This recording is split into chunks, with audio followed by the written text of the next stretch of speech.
తాకట్టులో ఉన్న బంగారాన్ని విడిపించి ఆ రోజున్న మార్కెట్ ధర కట్టి మిగిలిన డబ్బును మీకు అందిస్తుంది కొమ్మూరి గోల్డ్. ఆ పెద్ద ఆడిషన్స్ ఫలానా దగ్గరని మా ఫ్రెండ్స్ చెప్తే వెళ్ళాను. చాలా పెద్ద బిల్డింగ్ వెయిట్గా ఉంది. జనాలు లేరు. వీడియోలో చూస్తే ఎక్కువ మంది జనాలు, ఎక్కడ చూస్తే జనాలు లేరు. వెళ్ళేసరికి ఆడిషన్స్ ఉన్నాయా లేవా అని భయం అది మనకు భయం ఉంటుంది. ఒక పెద్ద ఆఫీసు, అది కాక బుచ్చిబాబు గారు ఆఫీస్ అంటే మనకు లేరు. డైరెక్షన్ డిపార్ట్మెంట్ వాళ్ళు ఉన్నారు స్టార్టింగ్లో.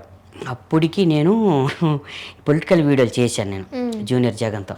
మనకు అనుకోకుండా మనకు ఒక అవకాశం కావాలి, ఎలాగైనా మన పెర్ఫార్మెన్స్ తెలియాలి డిపార్ట్మెంట్ అదే సినీ ఫీల్డ్ వాళ్ళకి మనకు పిలిచి అవకాశం ఇస్తారు కదా అనే థాట్ మీద చేసే తప్ప ఈ పార్టీకి ఆ పార్టీకి ఒకళ్ళు నెగిటివ్ ఉంటుంది, ఇంకొకళ్ళు పాజిటివ్ అవుద్దని నాకు తెలియదు. అలాగా నాకు అవకాశం వచ్చింది. నేను అవి చేయడము, అవి వైరల్ అవ్వడము యూట్యూబ్లో. నాకు అక్కడ నుంచి కొంత ఫ్రెండ్స్ కానీ ఫ్యామిలీస్ కానీ ఎందుకు చేస్తావు అది, నేను ఆర్టిస్ట్ని, ఏ అవకాశం వస్తే అది చేసుకుంటాను. ఇప్పుడు ఇది నేను చేయను, ఇది చేయకూడదు అంటే మళ్ళీ నేను ఎదగలేను, నాకు అవకాశం రాదు. అలా నేను చెప్పుకొని నేను ఆ వీడియోలు చేశాను. తర్వాత వాళ్ళు నాకు పేమెంట్ ఇవ్వకపోవడం, తర్వాత నేను కూడా మానేయడం. అదే టైంలో సార్ ఆఫీస్కి వెళ్ళడం. నేను వెళ్ళేసరికల్లా బుచ్చిబాబు సార్లో చెప్పకూడదు కానీ ఆ వీడియోలు చూసి ఎంజాయ్ చేస్తాను.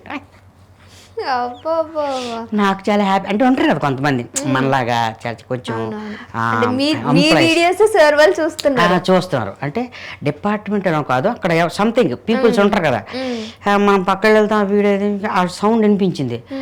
అరే తమ్ముడు నీ వీడియో చూస్తానండ్రా, పెర్ఫార్మెన్స్ బాగా చేస్తాను వానే. అమ్మయ్య పెర్ఫార్మెన్సే కదా, ఇంకా కంటెంట్లో కావాల్సింది పెర్ఫార్మెన్స్ వాళ్ళకి కావాలా. కంటెంట్ ఏంటి అనేది, వాట్ అనేది కంటెంట్ అనేది వాళ్ళకి అనవసరం. పెర్ఫార్మెన్స్ ఇది బాగుందిరా, పొలిటికల్ అయినా నీ పెర్ఫార్మెన్స్ ఎక్స్ప్రెషన్స్ అన్నీ బాగుంటాయని మనకు కొంచెం పాజిటివ్ వైబ్ వచ్చింది. ఇంకొంచెం హ్యాపీ ఫీల్ అయినా. అలాగా అడిగేసరికల్లా direction Suresh Babu sir, Srinivas sir అప్పుడే కలిశారు. ఆడిషన్స్కి వచ్చాను సార్, నమస్తే సార్ అని. ఆడిషన్స్ అయిపోయాయి నేను అనేసి అన్నారు. కొంచెం డల్ అయినా, చూడండి సార్ ప్లీజ్ సార్ రిక్వెస్ట్ ఒకసారి తీసుకోండి సార్ అంటే సరేలే అని చెప్పి కెమెరా ఓపెన్ చేసి ముందు పెట్టారు. డైలాగ్ చెప్పన్నారు. అంతకుముందు మీకు చిన్న విషయం చెప్పాలి, దీనికి నేను ఎలా ఎంటర్ అయ్యాను అనేది. హనుమంత్ ఆ అబ్బాయి పేరు హనుమంత్ అని, రైటర్, మంచి రైటరు, అసిస్టెంట్ డైరెక్టర్, ట్రై చేస్తాడు నాలాగా ఇండస్ట్రీలో. రోజు ఛాయ్ తాగుతాం కదా. యాక్చువల్లీ ఈ సినిమాకి అబ్బాయి అసిస్టెంట్ డైరెక్టర్గా చెయ్యాలి వర్క్, కానీ లాస్ట్లో మిస్ అయ్యింది. అబ్బాయి చాలా బాధపడ్డాడు. నేను ఎక్కడికి వెళ్తున్నావురా, ఏం ఆడిషన్స్కి వెళ్తాను, సరే నన్ను కూడా తీసుకెళ్ళి డిపార్ట్మెంట్తో పరిచయం చేసుకుంటాను, నాకు కూడా ఛాన్సులు కావాలి, నేను డైరెక్టర్గా అసిస్టెంట్ డైరెక్టర్గా ట్రై చేస్తాను. అది సరేలే, నేను ఆర్టిస్ట్గా ట్రై చేస్తాను కదా, నా పక్కన అబ్బాయి అంటే నాకు చాలా హెల్ప్ అవుద్దని నేను ఇద్దరం తిరిగేవాళ్ళం. ఆ టైంలో నేను ఈ ఆఫీస్ పేరు చెప్పా. విద్యా ఆఫీస్కి 2-3 సార్లు వెళ్ళాను రా, నన్ను రిసీవ్ చేసుకోలేదు, ఆడిషన్ తీసుకోలేదు, ఎలా ఏం చేయాలో అర్థం కావట్లేదు. విద్యా ఆఫీస్కి వెళ్తున్నావా, అరే నాకు ఆ కథమంతా నాకు తెలుసు, నేను ఆల్రెడీ 50-60% దాంతో ట్రావెల్ అయ్యాను, నాకు ఆ కథ అంతా తెలుసు, దానికి సంబంధించిన ఒక డైలాగ్ నీకు ఇస్తాను, ఎమోషన్, ఒక డ్రామా కామెడీ కథకు సంబంధించింది మాత్రమే.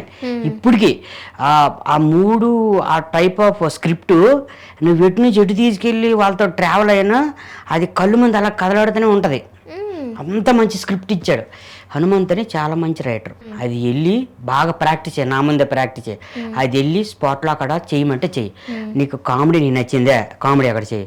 ఎమోషన్ నచ్చిందా, ఎమోషన్ చేయి. డ్రామా చేయి. బాగా స్క్రిప్ట్ రాసి ఇచ్చడం వల్ల చదివితే నాకు మైండ్ అబ్బా ఇంత బాగుంది డైలాగ్ అని చెప్పేసి బాగా ప్రాక్టీస్ చేసి అబ్బాయి ముందు చేసి ఆఫీస్కి వెళ్ళిన తర్వాత చేశాను. అది ఎన్నో టైం నాకు తెలియదు, కానీ ఒక సిస్టర్ నాకు పరిచయం అయ్యారు. ఇలా అక్క నాకు పెద్దలో అస్సలకి ఆడిషన్ తీసుకోవట్లేదు, కొంచెం డిపార్ట్మెంట్ అంతా చాలా బిజీగా ఉన్నారు, ఆడిషన్స్ అయిపోయాక ఎట్లా అర్థం కాదు.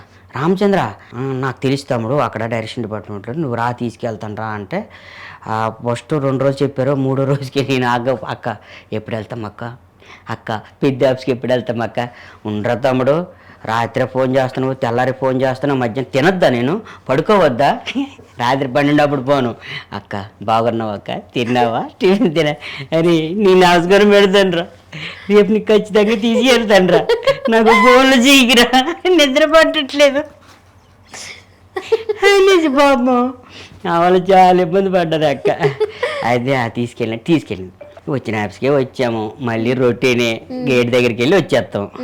అక్కడ వాచ్మెన్ ఒక టెండరు లేకపోతే ఎవరో కరుణిస్తే బాగుంది లోపలికి వెళ్ళి బాగుంటారని వదిలే ఎందుకని చెప్పేసి నేను ఇంకా డల్గా నార్మల్గా ఉన్నాను. రా తమ్ముడు ఎందుకు రా డల్గా ఉన్నావు అంటే, పర్లేదు అక్క ఏటో అక్క నమ్మకం ఎక్కువ నాకున్నా. అక్కకి చాలా నమ్మకం నా మీద, యాక్టింగ్ బాగా చేస్తుంది తమ్ముడు నీకు అవకాశం వస్తుంది అని ముందే నాకు ఎక్కువ ఇచ్చేసేది. కానీ ఆ రోజు లోపలికి వెళ్ళింది నేను భయం, నాకు చాలా భయపడేవాడిని. లోపలికి వెళ్ళిన తర్వాత అక్క సార్ చాలా ఫ్రీగా మాట్లాడుతారు. అంతకుముందు నుండి చాలా సినిమాలు చేశారంట వాళ్ళతో, ఆ కమ్యూనికేషన్ ఉంది వాళ్ళకి, నాకు లేదు. సార్తో ఆమె వెళ్ళగానే పలకరించి కూర్చొని మాట్లాడుతాను. ఎవరు సురేష్ బాబు సార్. అన్ని మాటలు అయిపోయిన తర్వాత అక్కేటి నాకు ఇంకా పిల్లడం లేదు, ఇలాగే డోర్ దగ్గర ఏటి మాట్లాడుతుండ్రు ఇలాగే అక్క నేను ఉన్నాను అక్క నన్ను గుర్తించు చూడు అంటే అలా చూస్తుంటే మరి లేదు సీరియస్ మాట్లాడుతున్నారు. అప్పుడు తమ్ముడు రా అంటుంది, ఇదే చెప్పకుండా వచ్చేమంటుంది అని చెప్పి సార్ ఇలా చూస్తాడు. సడన్ గా ఇప్పుడు అలా మాట్లాడుతున్నా తమ్ముడు రా తమ్ముడు అంటే నాకు భయము. సార్ ఇలా చూస్తుంటారు, ఎవడు రాడు ఇలాగా డిఫరెంట్గా ఉన్నాడు అని చెప్పి చాలా చూస్తుంటారు. ఏంట్రా సార్ నేను ఆర్టిస్ట్ని సార్. అక్క చెప్తే మంచి ఆర్టిస్టు సార్, రామచంద్ర పేరు చాలా చేశాడు, శ్రీకాకుళం స్లాంగ్ చాలా బాగా మాట్లాడతాడు సార్, ఏది నన్ను చెప్పు ఒకసారి అంతే. సార్ చేస్తాను సార్, మీరు ఆడిషన్ చేయమంటే చేయండి నేను చేస్తాను అంతే. అప్పుడు ఆ డైలాగ్ చెప్పాను, వెంటనే కెమెరా పెట్టారు. సరే అక్క చెప్తుంది వెయిట్ చేస్తావు చేయరా నేను చూస్తాను. ఏం డైలాగ్ చెప్పారండి గుర్తుందా? అందులో అది ఆడిషన్లో డైలాగు ఉంది, మీరు వచ్చే ముందు ఎలాగంటే నేను ముందే ప్రాక్టీస్ చేయించాను, ఇప్పుడు ఉంది. మరి అసలు మీరు అంత బట్టి నేర్చుకున్న డైలాగ్ గుర్తులేదా? 1.5 year జర్నీ చేశాను మేడం.